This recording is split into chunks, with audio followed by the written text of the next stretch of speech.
Thank you, Peter. He didn't let me read any of that beforehand. Oh, hang on a minute. I just need to, I'm not making a phone call. I'm setting a timer. Because we're running late. And we're going to run even later. So I'm just letting you know now. So I'm chilled. I mean, we've got Jan afterwards, and then we've got Nettie and Alicia, who've gone upstairs and they're not watching me. So we'll have words later. So thank you for the invite, Peter. You didn't, when Peter invited me, he didn't tell me like how many people would be coming, what sort of event this was. And the most difficult thing is the theme. Can and should and how can design help democracy? And before I go into showing, I've got a lot of stuff to show you, and we'll just finish where we finish. But, well, that's design, isn't it? So the first question we have to ask is, what is democracy? And this is a subject that we started discussing last night over dinner. Democracy is an interesting state. I mean, is the internet democratic? Is consumerism democratic? Are brands democratic? Is distribution of food, goods, health, education, and housing democratic? Everything is a design problem. We pretty much know the solution to most of the stuff that's facing the world. The problem is greed, power, and a lack of willpower to change things. So, and this has been bugging me because, you know, I have a presentation and I have a lot of work that I want to share with you today, and some of it I'll skip by quickly, depending on the relevance of the narrative. But this question has been bugging me. Are we contributing as designers to creating a fairer planet, or are we contributing to the unfairness of the planet? And in all honesty, we do both. We do a lot of work as a studio that tries to be inclusive and open and supply tools and access and education. At the same time, we work for major global brands who are not interested in democracy. The only democracy global brands are interested in are making sure everyone wears the same product or buys the same service or has the same experience. So brands are not interested in democracy, and brands are ultimately the spearheads of capitalism. And I don't want to dwell too much on this, but capitalism and democracy are not good bedfellows. So we, all of us in this room, are in some way compromised by this. And just to say, some of the speeches today have been amazing. I just want to, and also, Peter and the whole team, I just want to say thank you for I mean, what an amazing job behind the scenes to get all of this in place is just incredible and terrifying. I shall be walking off stage any minute.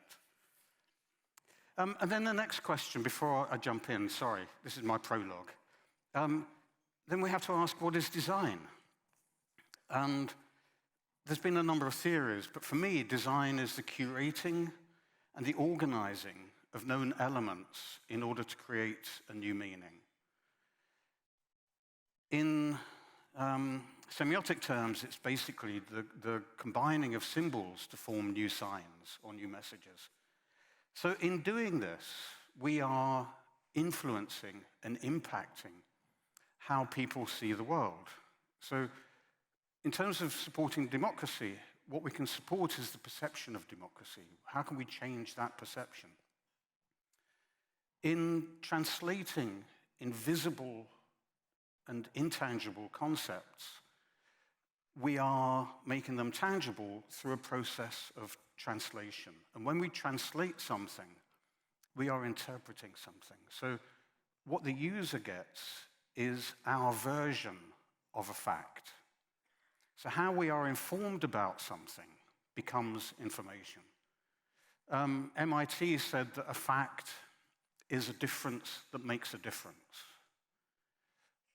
Information is how we are told about that fact. Communication warps information. It's an inevitable process. It goes through a human translator machine. So the choices we make, a word is a word, but the font we choose for that word tells us how to think about that word. So at the point of contact and distribution, we are already manipulating how that word would be perceived. So that's at the root of all of this. And this is, as knowing designers, this is what we deal with on a day-to-day basis. We can't just say, I did this because I like it, which all of my designers in my studio keep doing. And we keep having conversations. But anyway, what we create changes the world in some small or major way. It goes out, it changes the perception of the world, and it changes the way the world sees itself. So we have responsibility. And also coming back to Matthias's thesis that he's a typographer artist. I've always seen myself as a typographic or a typographist. And we often work in this space that we call typographism. And while I was exploring all of this, I started to go back to some of my early work. So this was done when I was in the second year of my bachelor's. And it was really interesting to go back and have a look at some of the stuff that I was doing then. And this is, don't forget, like 40, 45 years ago. And I was, at that time, treating history as something democratic that we could use as a way of informing our current times. And this was thinking about if Rodchenko or Lissitzky was here today, what would they do? And this is all driven by changes in technology. And I think changes in technology have really impacted how we change our communication tools. And each change in technology increases our audience. So at the beginning, we had people painting and spraying their hands on cave walls. And this was very site-specific. This meant that only a small group of people could share those ideas. But each change in technology has not only increased the access to the tools, but it's also increased access to the amount of people. Until we are here today with social media, with the internet, with mobile phones, printing is dead because printing is limited in the amount of people it can reach. Forget the economic arguments. And each time we step up, we increase the power of the people that control those technologies. So in the beginning, it was probably religious, tribal, local, village, and now it's McLuhan's global village, where a small amount of players control all of the platforms. So again, thinking about democracy. So I'm going to just bring it back to some physicality. So this was enabled by halftone printing. It was enabled by screen printing. It was enabled by Letraset. Again, this is a college piece I did in 1970. Jesus. Okay, that's it. 1978, probably. As was this. Now, the revolution then was a repro master, which allowed you to do black and white prints and a photocopier. So with a photocopier, you could create fanzines, and you could give these out, and anyone could do that. And this was the beginning of my exploration of the idea that what we should be creating is a dialogue, not a monologue. What I meant by that is that ambiguity unpicks the tools of advertising. Advertising needs you to have a clear response. It doesn't want you to ask questions. It does want you to ask the questions it wants you to ask. Whereas, I think in this borderland space, ambiguity is important. Poetry is important because it allows personal involvement and perception. So I was always interested in how you bring man, mankind, and womankind back into the picture. And abstraction and loss of identity was very much at the heart of my college approach. So looking at what point do things become legible? And that led into some of the record cover work. Thank God for the record industry at that time, certainly in the UK, because it allowed us to eat whilst doing experimental work. And what was important for me was coming back to something that Bonnie said earlier, which is the importance of local handmade production in the face of global, industrialized, identical manufacturing, and how important that human touch is, and how important it is to make mistakes and have things that aren't clean and polished and finished and made in Adobe InDesign. Sorry, Adobe. And mind you, I'm paying them for a fucking subscription. Okay. I hate Adobe. No. Sorry. That's it. I think they'll never give me any favors in future, so I'm done for. But the monotypes of this industry, the monotypes, the Facebooks, the Googles, the Apples, the NVIDIAs, the Adobes, it's concentrating all this power and subscriptive models into these small groups. Sorry, Jan.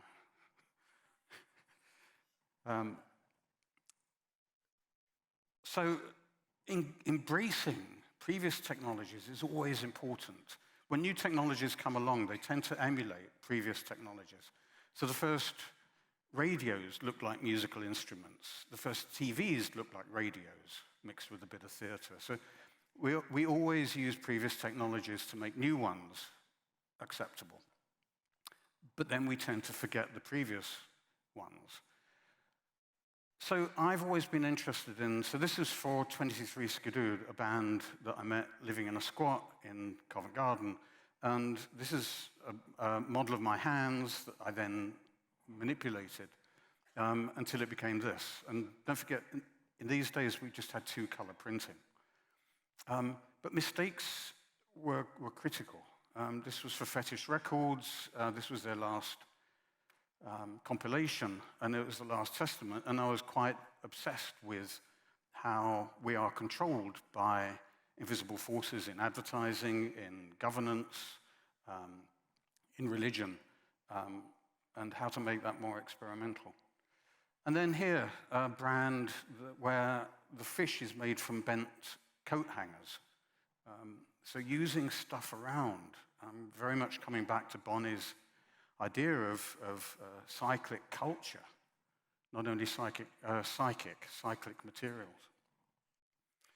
The first dot matrix printer we had back in the late 80s, and then using that as a way of developing some visual poetry again, looking at that edge of legibility where possibility can happen. And then in those days, all type design was controlled by an elite. You had to study for 20 years. You had to cut it out of metal by hand. It was such an elite operation that it was not democratized. And then way before the computer came along, we had the option then to create, we'd spend all night, all week, coloring these in. By hand, you can see attempting to clean it up with Tipex and paint and scrape it away. And then we'd photocopy them and then wax them on the back and cut out each letter. This is... the important thing is here, which is the box of matches, because I was chain smoking in those days, which I think as a good designer you had to do. But you can see I'm cutting out each letter and then sticking it down, and then we were reducing that. And each copy of the Face magazine, we only had 5 days to do everything, and it was all done by hand. So every headline was individually drawn or assembled, something like this. So the top one is actually drawn straight on. Now it would take 30 seconds to set this, of course, but there was a different level of investment in what you were doing then. So I think, digital, the problem is that it's given us too many options when we're working. I always prayed for a no button, so that if you reached a certain point, the computer would say, computer says no, right? And it would just stop you there. So then, an italic version of industrial never got finished. And then this. So this was, I think, 1984. And interestingly, it sort of looks digital. It's what we call pro-digital. Meaning that it's sort of, the aesthetics of the early 80s then set the aesthetics for early digital, which was handmade. And then, again, looking at that exploration point between fixed form and ambiguous form, and that poetic connection between the two spaces, and the exploration of sculptural form in letters. At what point does a letter form become illegible? And again, this is playing with the idea that we are manipulated by the form of our letter. That the choice of font is not manipulative, but it does dictate how you'll respond. So can we play with that? Can we explore those sculptural edges? So this is an @ sign. And it says NB at GGG. And here, the Plus 81 magazine asked us to do the cover. And I realized if we just turned the Plus 81 logo sideways, we would have a face. So sometimes it's all about doing nothing and just changing slightly what's in there. A GQ cover for their 10th anniversary in Italy, and I'd forgotten to put the cover lines, and they thought it was deliberate. So this isn't available in Italy, is it, Peter? We'll have to ban the Italian. And then thinking about normality. This was for a Music Concrete festival of experimental sound, and the idea of taking something normal. I mean, what is normality? Taking something normal and making it surreal simply by moving parts of it. So we can, I guess, intervene in reality in order to reveal it. And when I was at college, my single motto was to design, to reveal, not conceal, to make the invisible visible, and then share that as an option to people looking at the work. And the other thing that we've always done is embrace the accident and the failure. So this is pushing 3D software to the point where it was going to collapse, and it broke. And out of this, we realized that there was a new language that we then adopted and started bringing in to other work. So instead of trying to play safe with the boundaries, the whole point is to find out what the boundary is and make it break. Where's that breaking point? And then that informs a new language. And the reason I'm saying that is because we're living in a culture that I call a monoculture. So everywhere in the world you go, it's starting to look the same or similar. I can wake up in a hotel in Beijing or Morocco and find the same pictures on the wall and not know where I am. Starbucks, is a sign. If you go somewhere and Starbucks is there, it feels both familiar and somehow disturbing. And the problem is that these brands don't vary according to locality and locale. What they do is they'll absorb and appropriate a small piece of local culture into their global system.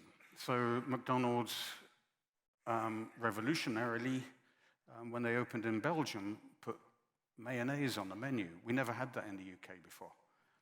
So in order to look local, they put mayonnaise with your fries, and then now in England, you can also get mayonnaise with your fries.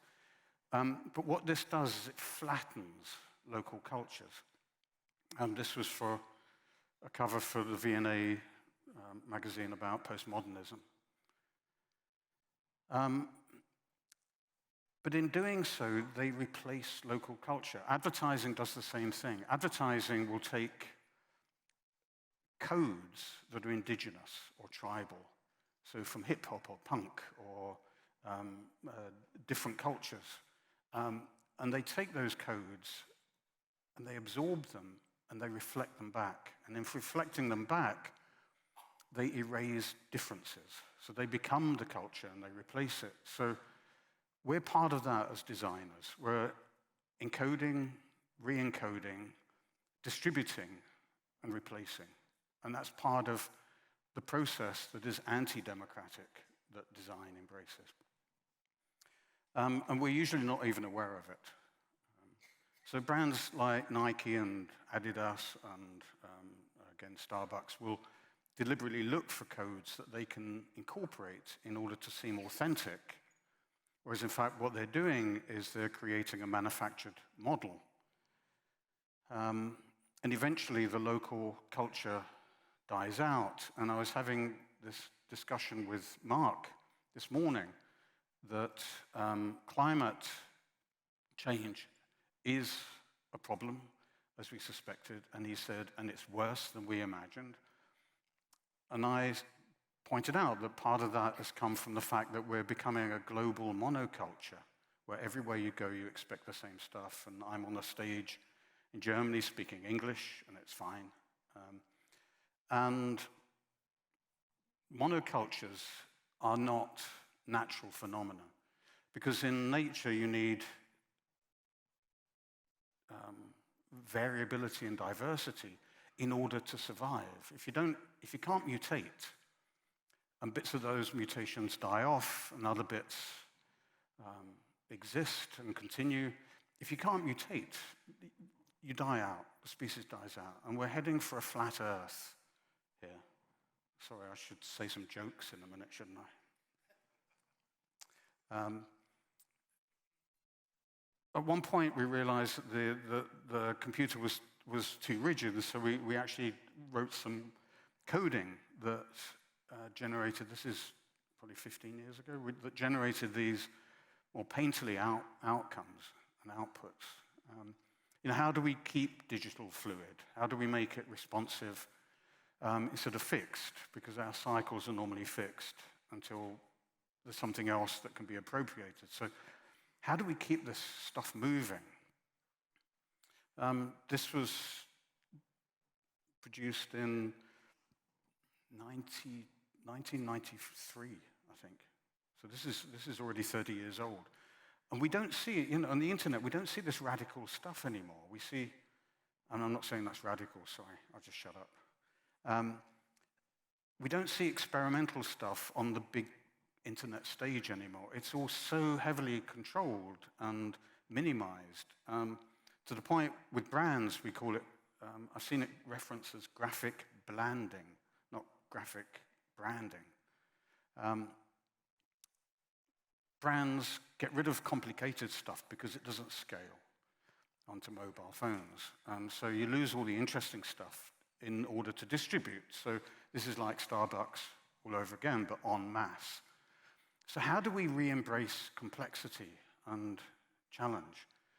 This was in 2010 for Brain magazine, and these are potato prints that we did and then scanned and then reworked digitally. Just coming back to this idea that all design is political. And it goes sort of a bit beyond that. So this was a poster around the idea of surveillance, because not only are we becoming more and more homogenous and not taking those massive risks and failing and having accidents, but also we are incredibly... I was just checking the time. I got really confused then. It said it was 20 to 1 in the morning, which which it could be, I've got no idea. So this was a poster about our digital shadow that we cast, that what is visible is 10%. The 90% of our activities that is invisible is watched, surveyed, logged, filed, and then used by unknown agencies and known agencies. And we shifted that even further. This poster says, "Free me from freedom." And free me from freedom meant that in order to have freedom within Western societies and other societies, we actually give up our freedoms. In order to be free, we now have to queue for hours at airports. We are, in the UK particularly, they're trying to, I guess, eliminate public protest. They're trying to clamp down on political activism. They're trying to crack down on homelessness by saying that if a homeless person is causing a nuisance, even smelling too much, they can be arrested and fined. This is a law going through this week in the British government. So free me from freedom means that we've given up our liberty for freedom. In democracy, is the choice between Biden and Trump really democracy? It seems like, as the rest of society, we're making choices from options that have been pre-selected.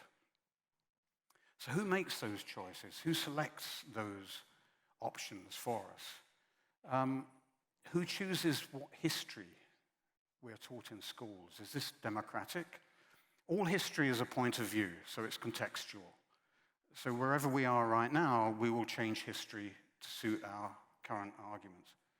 Oh God, this is all a bit political. Shall I make some? Peter says yes. So free me from freedom, protect me from my protectors. And then we went on to do, first of all, a freedom booth, because in London, then, this is 15 years ago, if you did a trip from the outside of London into the center and back, you would be on camera a minimum of 400 times. So we photographed a camera and then created this booth with 400 cameras in it. Many of them had real cameras.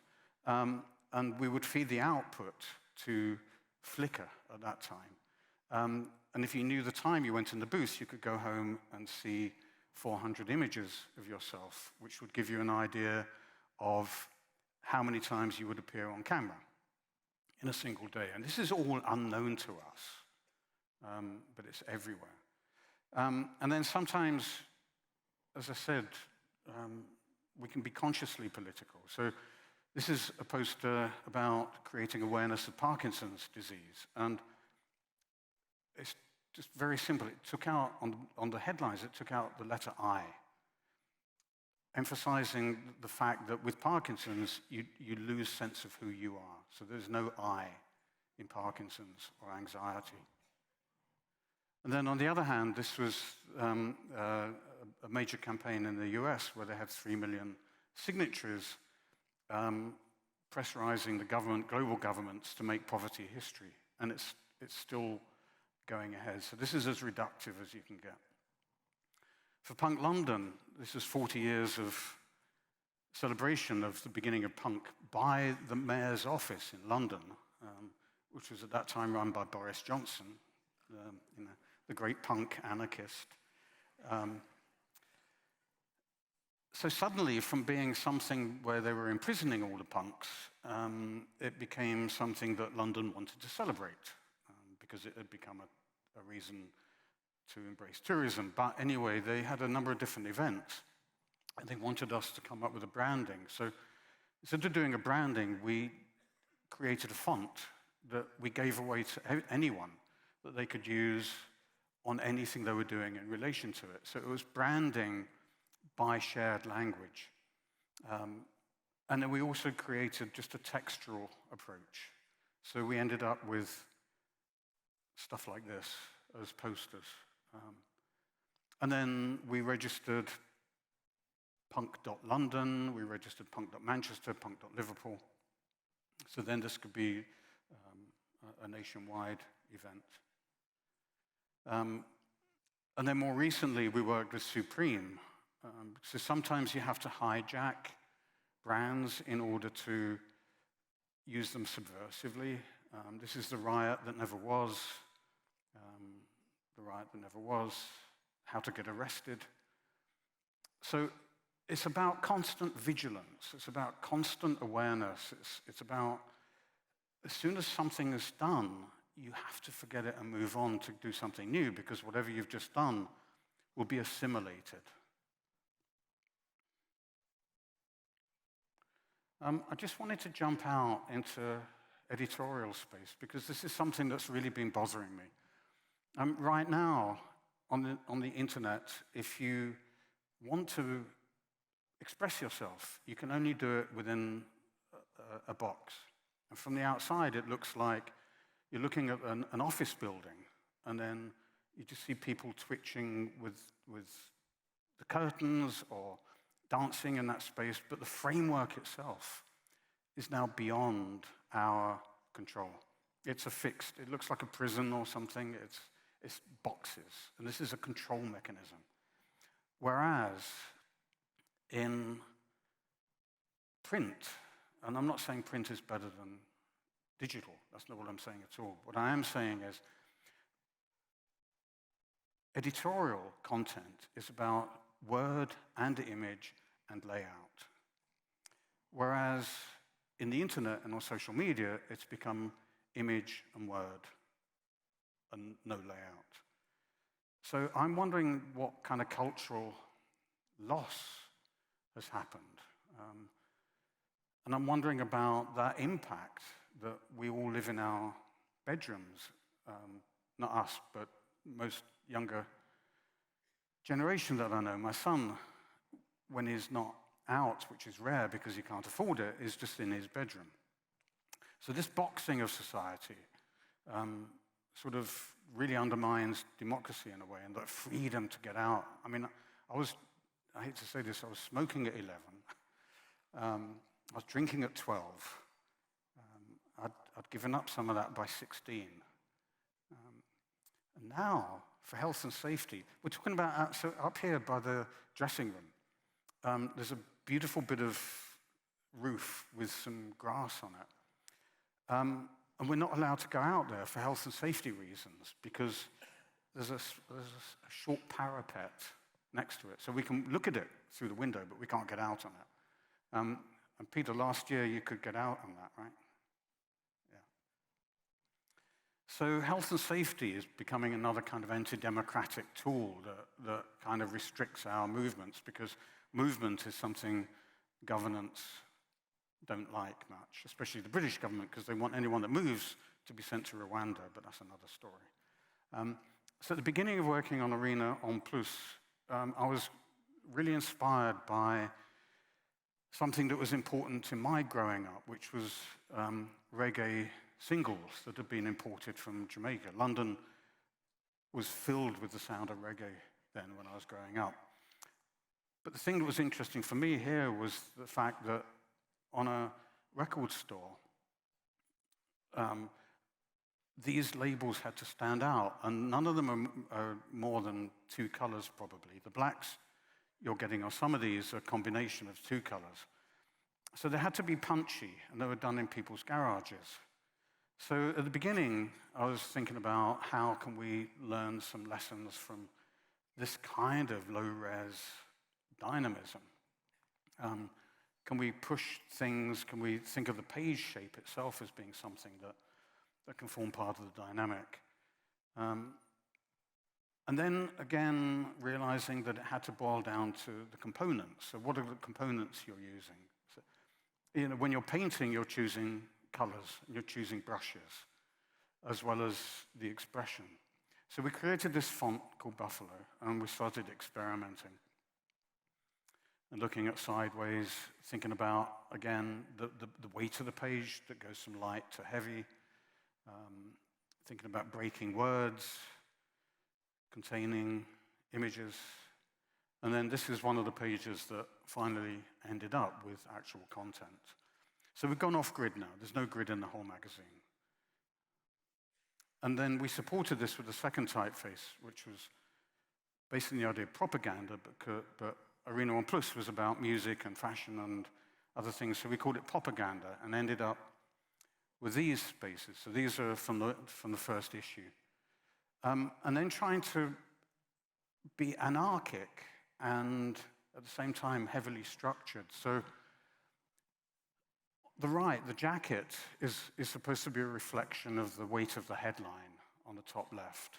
And then you have the gaze and the curve out of picture. So you're bringing people outside of the frame. And then you have this white or empty river perspective. And then there's other elements in there that draw the eye through.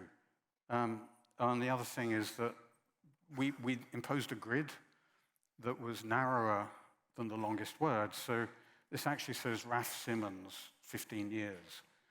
But by imposing a limited grid, which is something very situationist in a way, but the limited grid then forces a more poetic break and possibility. Weighing down what should be higher, which is the foreground image, to create a different dynamic. Again, something that goes between something subtle and soft to something that's quite hard-edged and aggressive. The quote breaks in at a slight angle, starts pushing stuff out. This is Thrillers. I love this story. It's Nick Knight and Simon Foxton, and it's about doormen in tutus, as you would. Judy Blame, the London stylist, this is the only space we could find in his whole apartment where the photographer had enough space to take the picture. And we've tried to kind of recreate this with the chaos of, someone said 5 more hours? I'll see where I get to. And here is the weight of the white on the rest of the text in order to create this sense of oppression that the youth were going through in the 1980s. And then reversing that where this is the power of oppression, pushing down.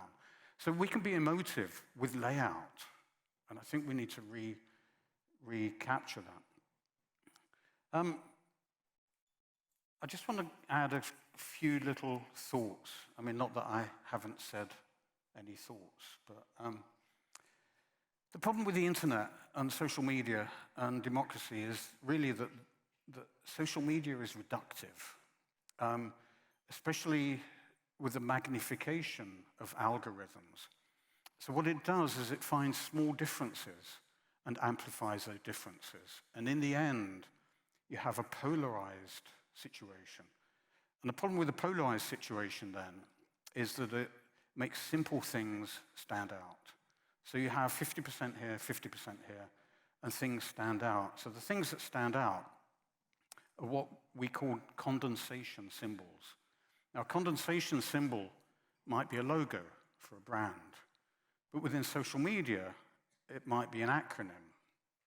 So it might be BLM, or Me Too, or it might be MAGA, or it might be Brexit, or it might be Just Do It, or I'm loving it. So these are condensation symbols. But the problem with this polarization is it leads to two things. One is it leads to conflict. It leads to me versus you, or black versus white, or Britain versus Europe. It leads to conflict, or Trump versus Biden. The other problem is that it eliminates the nuance. What is in the middle? Where was the discussion? It becomes you and me don't agree. We're against each other. And that's a dangerous thing, and it's becoming more and more endemic. So what I'm asking for at the end of this presentation, if you don't pull me off, is risk, creative exploration, experimentation, lose the fear of failure, be vigilant, challenge everything, and just keep pushing things. Even if people hate what you do, mutation is critical. So I think 1 hour. I thank you.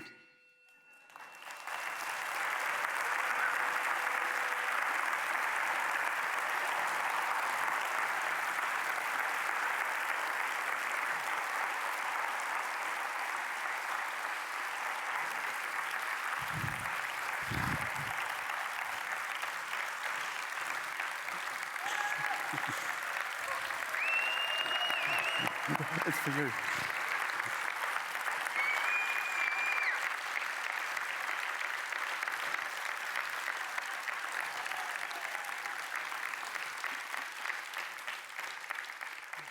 I'm sorry, that was a bit of a polemic. It was great. Also to see some of the early work, but also the stuff you do at the moment. Are there any questions already from the audience? Here's one. Keep it short, make it a question, that helps. Nice try, nice try. Das ist der Franzose, wieder schon. Yeah, thanks for the great presentation. I'm total amateur in design, so this is just for recreational purpose and also societal needs. Since you're being provocative, allow me to be also provocative. I noticed something, and I'm not sure I fully understood what you were saying about we have the image, we have the text, we don't have the layouts anymore. And I'll make like a very, very crazy analogy. For some reason, don't ask me why, it came up to my mind that people talked about image pornography, I think, or some moniker, because we're clearly surrounded by images never like before, since the cave, and I was just wondering that this layout is a bit similar to what happened in the porno industry, where before the 80s, before video, basically you had people were making nice features, artistic pornography and so forth, and then it moved into an industrial craziness that probably takes up 50% of the bandwidth globally.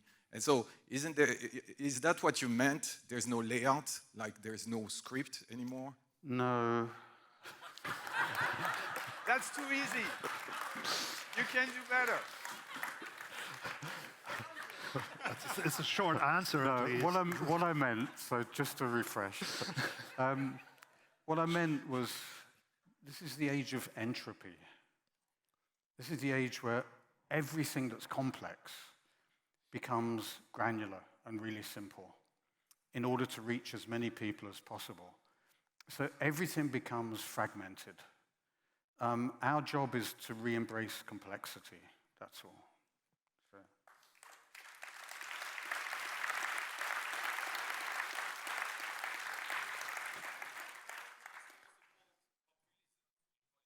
Hey, what?